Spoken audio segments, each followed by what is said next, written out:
Shalom, salam damai sejahtera bagi kita semua yang menjadi bahan renungan kita pada perpuluhan Jabu-Jabu minggu ini diambil dari Mazmur 8 ayat 4 sampai dengan ayat yang ke-9. Berkata demikian bagi kita semua. Jika aku melihat langitmu, buatan jarimu, bulan dan bintang-bintang yang kau tempatkan, apakah manusia sehingga engkau mengingatnya? Apakah anak manusia sehingga engkau mengindahkannya? Namun engkau telah membuatnya hampir sama seperti Allah dan telah memahkotainya dengan kemuliaan dan hormat. Engkau membuat dia berkuasa atas buatan tanganmu. Segala-galanya telah kau letakkan di bawah kakinya. Kambing domba dan lembu sapi sekalian, juga binatang-binatang di padang, burung-burung di udara, dan ikan-ikan di laut, dan apa yang melintasi arus lautan. Amin. Sedemikian jauh firman Tuhan yang jadi renungan kita pada perpuluhan Jabu-Jabu minggu ini. Saudara-saudari yang terkasih di dalam nama Tuhan Yesus Kristus, pada masa sekarang ini, campur tangan manusia dalam perkembangan ilmu pengetahuan dan teknologi yang berdampak pada kemajuan dan kesejahteraan hidup. Seringkali hal ini membuat manusia lupa bahwa mereka hanya makhluk yang hina dan rapuh. Namun, makhluk yang hina dan rapuh ini diperlengkapi dengan sesuatu yang luar biasa dari Tuhan, yaitu Tridaya, cipta, rasa, dan karsa yang tidak ada pada ciptaan lain. Gambaran ketidakpahaman ini nyata dalam kehidupan dan perilaku manusia setiap hari, di mana manusia bertindak sesuka hati terhadap ciptaan yang lain dan sesama. Bahkan tidak mempercayai akan keberadaan Tuhan, adanya kesombongan, dan berujung kepada menuhankan diri sendiri. Bahan renungan kita hari ini adalah bagaimana kita memahami kedudukan manusia. Orang percaya harus memahami apa yang dimaksudkan firman Tuhan tentang manusia sebagai imago Dei atau gambaran Allah di dunia ini. Memahami Mazmur 8 penting bagi orang percaya untuk memberikan pemahaman tentang kedudukan manusia sebagai imago Dei. Dengan memperoleh pemahaman yang benar, mempengaruhi perilaku hidup manusia sehari-hari, baik terhadap Tuhan, terhadap sesama, dan juga terhadap diri sendiri. Mazmur adalah kitab Perjanjian Lama yang paling disukai karena ditulis dengan kata-kata yang puitis dan menenangkan serta menguatkan hati dan membangkitkan imajinasi membaca. Namun di sisi yang lain, karena dituliskan dalam bentuk puisi, memberikan kebebasan pada pembaca untuk menafsirkan sesuai dengan kondisinya masing-masing. Hubungan antara manusia dengan Yang Maha Kuasa nyata di dalam kitab Mazmur, dan melalui kitab Mazmur ini orang percaya dapat melihat jelas siapa dirinya di hadapan Tuhan Sang Pencipta, bahwa manusia hanyalah bagian dari ciptaan Allah, namun manusia diciptakan menurut gambar Allah, imago Dei. Mazmur 8 merupakan mazmur pujian individu yang lahir dari perenungan pribadi sang pemazmur. Kemudian mazmur ini digunakan dalam ibadah sebagai liturgi, di mana dalam bagian ini pujiannya dinyanyikan secara antifonal atau bergantian. Nyanyian yang mengacu kepada penciptaan menurut tradisi kuno. Hal tersebut bertujuan untuk menghibur anggota komunitas yang terguncang dalam dunia yang kurang lebih bermusuhan. Pada ayat yang pertama sampai dengan ayat yang ketiga, Pemazmur menaikkan puji-pujiannya kepada Allah. Dia memuliakan nama Allah dan memuji keagungan Allah dalam kehidupannya di dunia ini. Dan pada ayat yang keempat, dalam perenungan pribadinya, pemazmur melihat dan mengagumi langit yang merupakan buatan tangan Tuhan. Langit yang menjadi kekaguman manusia ketika malam tiba.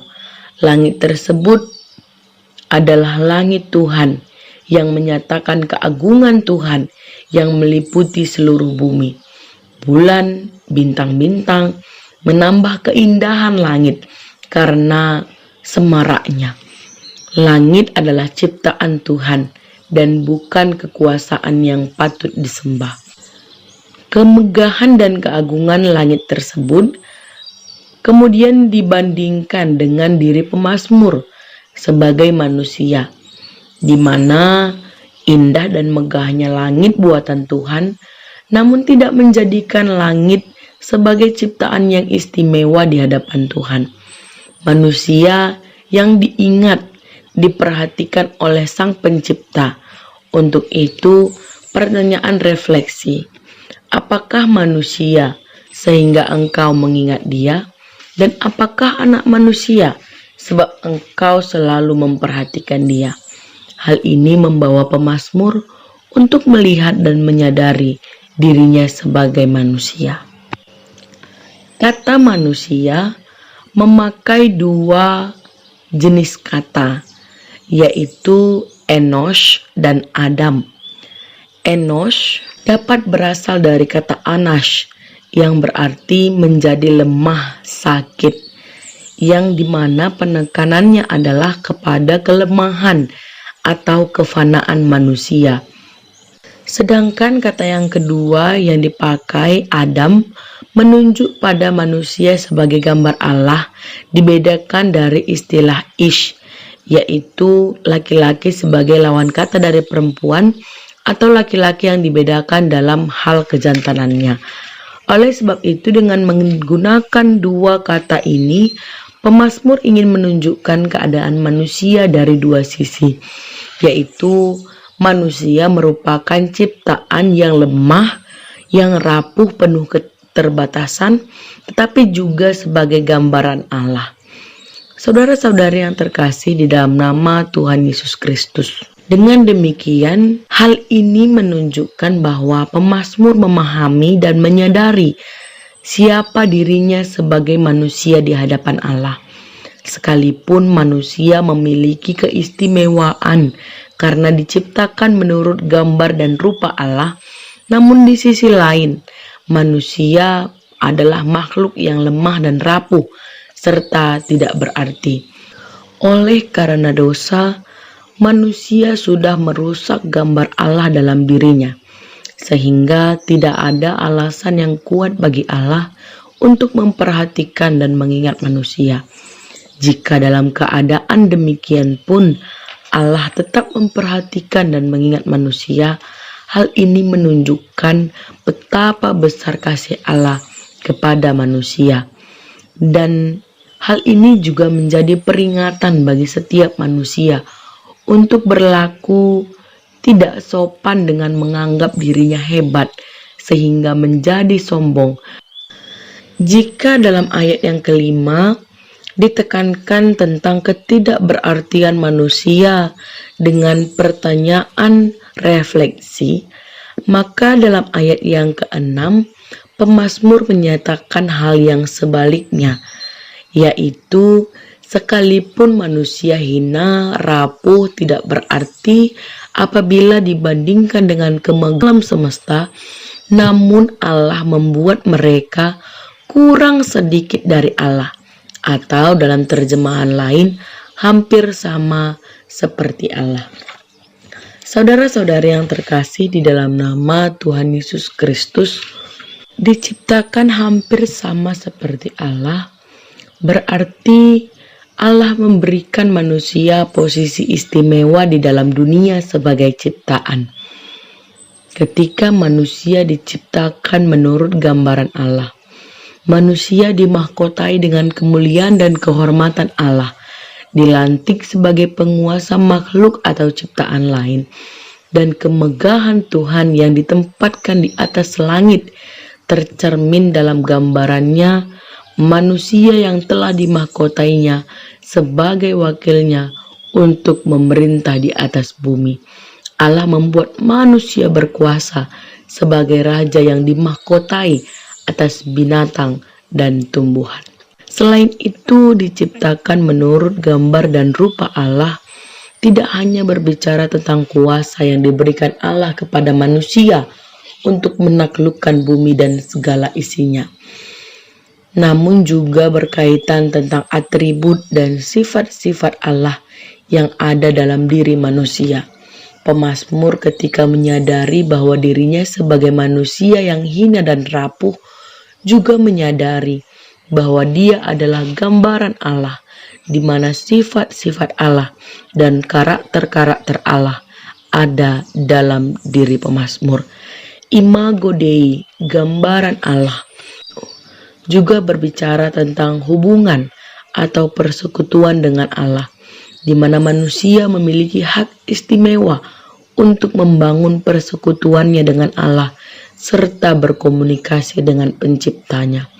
Mazmur 8 memberikan pemahaman yang jelas dan utuh mengenai manusia sebagai imago Dei, di mana tidak hanya berbicara satu aspek, yaitu kekuasaan atas ciptaan lain dalam semesta alam, tetapi keseluruhan hidup manusia, baik dalam berhubungan dengan diri sendiri, ciptaan lain, terlebih-lebih dengan Tuhan.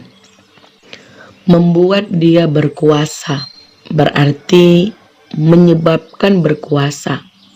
Pengertian ini memberikan pemahaman bahwa kuasa yang Allah berikan kepada manusia tidak disebabkan oleh sesuatu yang di luar dari diri Allah atau datang dari manusia itu sendiri, tetapi Allah yang berinisiatif memberikan kuasa atas ciptaannya, membuat posisi manusia sedikit lebih rendah dari Allah.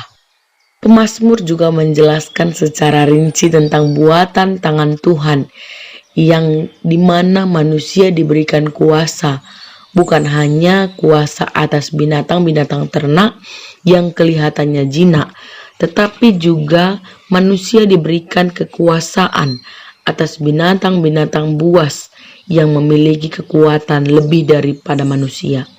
Burung-burung di udara, ikan-ikan di laut, dan Tuhan memberikan kuasa atas semuanya itu dan meletakkannya di bawah kaki manusia, ciptaan yang lemah dan tidak berarti. Tema perpulungan jabu-jabu kita minggu ini, Allah memberikan kemuliaan dan kehormatan kepada manusia. Hal ini menyebabkan manusia memiliki kuasa, memiliki kekuatan, meskipun dia memiliki keterbatasan dan kelemahan. Hari ini sikap kita sebagai orang-orang percaya, kita sungguh-sungguh mengenal diri kita, mengenal kuasa yang diberikan Allah dalam diri kita, dan kita mampu memakaikan kekuasaan itu dengan menyadari kelemahan dan kekurangan kita dalam memelihara kehidupan ini.